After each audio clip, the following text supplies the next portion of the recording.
ایک جج بیٹھے، ایک دن وہ تو کہتے ہیں کہ نئے آئین یہ کہتا ہے، دوسرا دن جب اس کا سیاسی مقصد ہے کہ میں اس نیٹ ورک کا حصہ تھا جس نے اس خان کو بنایا، جس وجہ کے لیے بنایا، وہی وجہ سے میرا ترقی اسی کی ترقی کے ساتھ ملتا جلتا ہے، الیکشنز آنے والے ہیں، اگر الیکشن سے پہلے پنجاب میں پی ڈی ایم کا حکومت بنے تو اس کا اثر الیکشن پہ ہوگا، تو اس کو کاؤنٹر کرنے کے لیے an unconstitutional decision was given by the Supreme Court of Pakistan.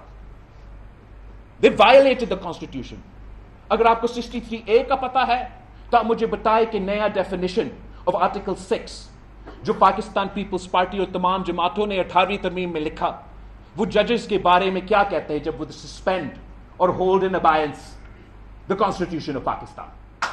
Does the 63A decision not only violate our Constitution, does it not amount to the court rewriting the Constitution? So the precedent, the legal precedent، آپ کی شکریہ، آپ کی قربانیوں کی جدوجہد کے بعد جو عدالت کی آزادی کے بعد اس ملک کو ملا، وہ یہ کہ آئین میں تبدیلی صرف بلیک روب والے. میں سوچتا تھا کہ میرے لیے یہ 50 سال لگا قائد عوام کے کیس، مجھے پتا چل رہا ہے یہ ہر کسی کو لگتا ہے 50 سال کا انصاف ملنا. اسی وقت جب مجھے 45 ایئرز کے بعد یہ جو بھی انصاف تھا، انہوں نے کمپلیٹ جسٹس کا کانسیپٹ نا، وہ بھٹو شہید کا ریفرنس کے بعد آیا. ابھی ابھی ہمیں یہ کمپلیٹ جسٹس کا کانسیپٹ تھا. تب تک تو ہمیں صرف کہہ سکتے تھے کہ قائد عوام کا trial was unfair. Now there's a deep rot اور یہ چلتا رہتا ہے نا. I'm the most disappointed by the bars because actually you're right, it's not really for us to hold the judges accountable. It is the bar associations that used to hold the judges accountable. It was the bar associations that can hold a mirror up to them جیسے آسما جہانگیر نے کی اور تیرا شکل ایسا نہیں ایسا ہے بھائی.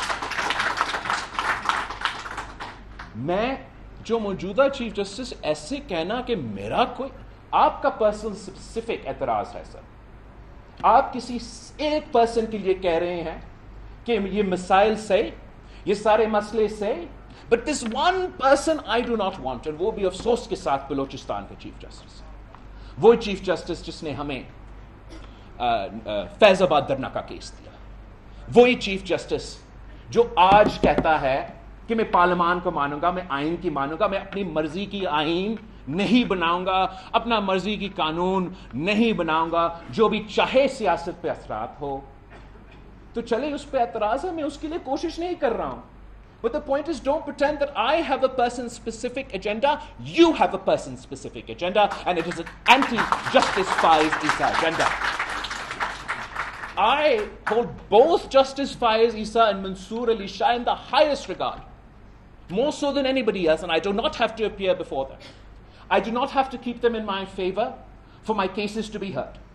I do not have to keep them in my favor to ensure that for the next 3 years or the next 5 years, my practice grows. But I will always, for the rest of my life, honor these two individuals. Because ان کے دور میں وہ ہوا جو پاکستان کی تاریخ میں نہیں ہوا ماضی.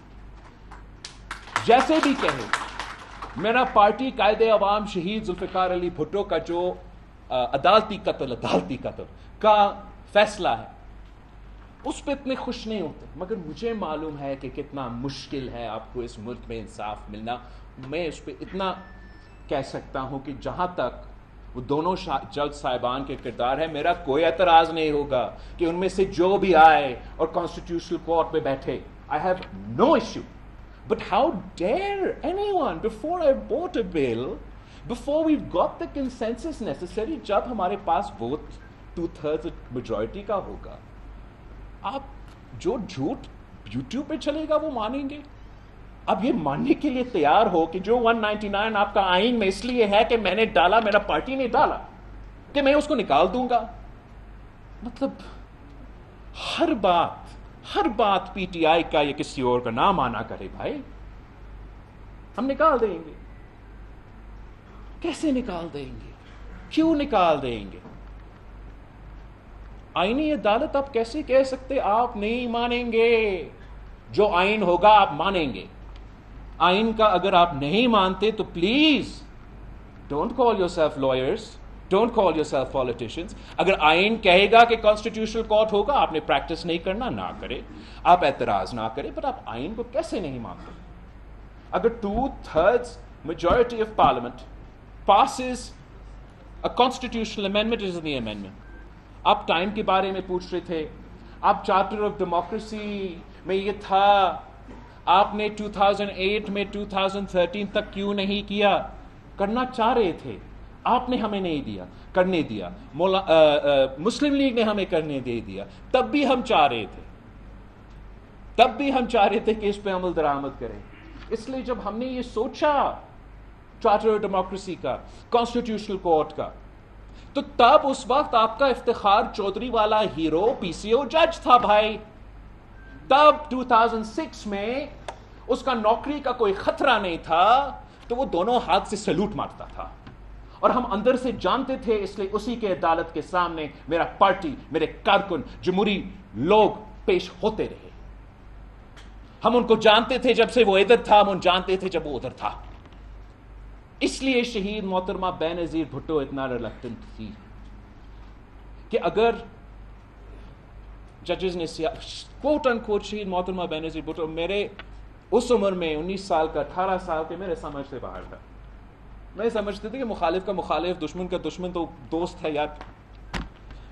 اتنا ویژنری، اتنا لانگ اس کی ویو تھی پاکستان کہ وہ کہتی تھی، مجھے یاد ہے، اعتزاز تھا، کون تھا فون پہ، کہ if the judges want to talk to me, if they want to do jalsas and rallies, they should officially form the justice parties and join politics. یہ کام نہیں ہے عدالت کا کہ وہ چاہے کہ وہ ٹی وی میں ہو، وہ چاہے کہ وہ پاپولر ہو یا نہ ہو. ان کا کام ہے کہ آئین اور قانون پہ عمل درآمد کرنا. آج سے نہیں، پاکستان کی عدالت، آپ بالکل صحیح کہہ رہے ہیں، charter of democracy was not specific to any one institution, but the only institution that we were not allowed to touch in the charter of democracy was the عدالت. Everybody else, we brought reforms. We've brought reforms that has resulted in جتنا بھی ٹوٹی پھوٹی آپ کا یہ جمہوری نظام چل رہا ہے. But the only institution that never ever let us was the عدالت. کہ پارلیمنٹیرینز کو پتہ کیا ہے، یہ پوری دنیا میں ایسے ہوتا ہے کہ جو پارلیمنٹ ہے، چاہے وہ امریکہ کا سینٹ ہو، وہاں صدر جو منتخب ہوتا ہے، اس لیے وہ سمجھتے وہ منتخب نمائندہ ہے، اس کے پاس یہ اختیار ہیں. وہ نامزد کرتا ہے ججز کا، وہ بیچتے پارلیمنٹ کے، آپ اپروو کریں، پارلیمنٹ کی کمیٹی اپروو کرتے ہیں، وہ زندگی بھر چیف جسٹسز رہتے ہیں اپنے آئینی عدالت کا. ہم نے 30 سال کی جدوجہد کے بعد یہ سسٹم کو اندر اور باہر کے جانے کے بعد یہ سوچ سمجھ کے فیصلہ لیا کہ آئینی عدالت بنے گا.